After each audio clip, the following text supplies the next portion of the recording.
Yo la team, j'espère que vous allez bien et que vous avez passé une très bonne journée. On se retrouve ce soir encore une fois pour parler des qualifications de l'Euro 2020. Alors c'est compliqué de vous trouver des pronostics parce que certains matchs sont clairement sans enjeu. J'ai quand même réussi à vous trouver un petit combiné qui est coté à 2, qui est plutôt pas mal et sur lequel j'ai quand même pas mal de confiance.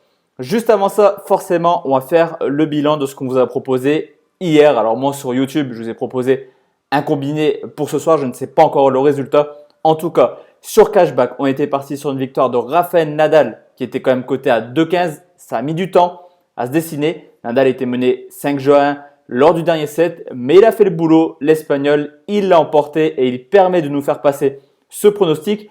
Je vous laisse regarder un petit peu l'historique de nos 8 derniers paris. On en fait quand même passer 6 sur 8 avec une cote supérieure à 2. Donc, on est plutôt dans une grande forme sur Cashback. Si vous aussi, vous voulez nous rejoindre dans l'aventure, le lien est juste en dessous dans la description et vous avez 30% de réduction avec mon code promo DPF30. Ni une ni deux, la team, on est parti sur le combiné que je vous propose et c'est direction la Finlande, plus précisément Helsinki. La Finlande reçoit le Liechtenstein. La donne est simple dans cette poule. La Finlande est deuxième avec 15 points. Le Liechtenstein est à sa place, dernier avec seulement 2 points. C'est simple, pas de calcul à faire pour les Finlandais demain. Une victoire et ils sont officiellement qualifiés pour l'Euro 2020. Ce serait quand même une sacrée surprise quand on sait qu'il y a également la Bosnie et la Grèce dans cette poule. D'ailleurs, la Finlande à domicile, c'est très costaud. 3 victoires pour seulement une défaite. Déjà, 7 buts marqués, une défaite contre l'Italie, sinon c'est carton plein contre l'Arménie, la Bosnie et également la Grèce du côté du Liechtenstein.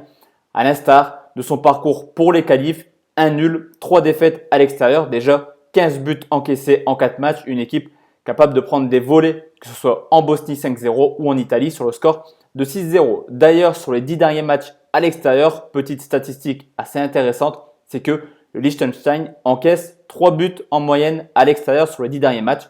Clairement, il n'y aura pas de surprise. La Finlande devrait s'imposer et la Finlande devrait s'imposer également avec une marge assez conséquente. Les Finlandais ont déjà inscrit 12 buts dans cette phase de poule. Sur les 12 buts, 7 l'ont été par l'attaquant phare finlandais Pukki qui a marqué 7 buts sur 12. D'ailleurs, à domicile, 4 rencontres dans ses qualifs.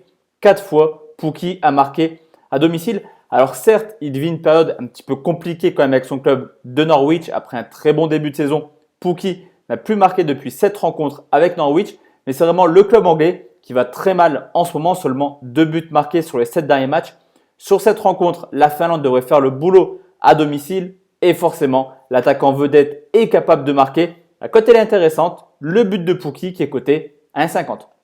Je combine ce match avec une deuxième rencontre assez alléchante également. C'est la Roumanie qui reçoit la Suède dans cette poule où l'Espagne est déjà qualifiée. Roumanie, Norvège, Suède, une place pour 3 avec un gros avantage quand même pour la Suède qui a un point d'avance, qui se déplace certes en Roumanie mais qui aura la chance lors du dernier match de recevoir les îles Féroé pendant que la Roumanie, eux, se déplaceront en Espagne. Donc même une victoire demain de la Roumanie permettrait quand même aux Suédois de se qualifier. Cependant, urgence de points, urgence de victoire demain pour les Roumains qui d'ailleurs à domicile ont des stats assez moyennes, on va pas se mentir. 2 victoires, 1 nul, une défaite. Les 2 victoires l'ont été contre Malte et l'île Féroé, les 2 équipes les plus faibles de la poule. Et la Suède a exactement le même bilan à l'extérieur de 2 victoires, 1 nul pour une défaite et également 2 victoires chez les 2 plus faibles, que ce soit, je vous le répète, Malte et les îles Féroé. C'est le groupe qui est le plus prolifique de cette campagne qualificative pour l'Euro. C'est une moyenne à 3 buts par match dans tous ces matchs. D'ailleurs, la Roumanie tourne à une moyenne de 3,1 buts dans ces rencontres, que ce soit marqué ou encaissé. En moyenne, il y a plus de 3 buts dans les matchs de la Roumanie dans ce groupe. Pour la Suède, c'est idem. C'est d'ailleurs l'équipe la plus prolifique de cette poule. En moyenne, on voit 3,4 buts quand la Suède participe.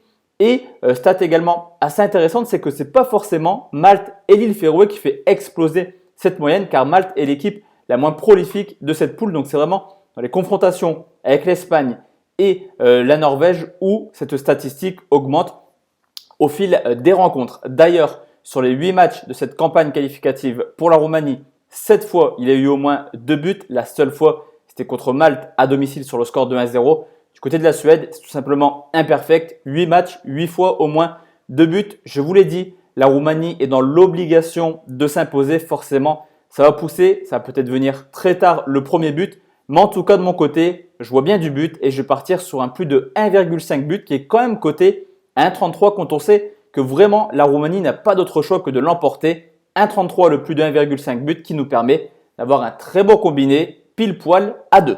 Donc voici la team, mon pronostic pour demain. De notre côté, on se retrouve demain soir pour une nouvelle vidéo de pronostic sportif. Bonne soirée la team et à demain soir. Ciao, ciao.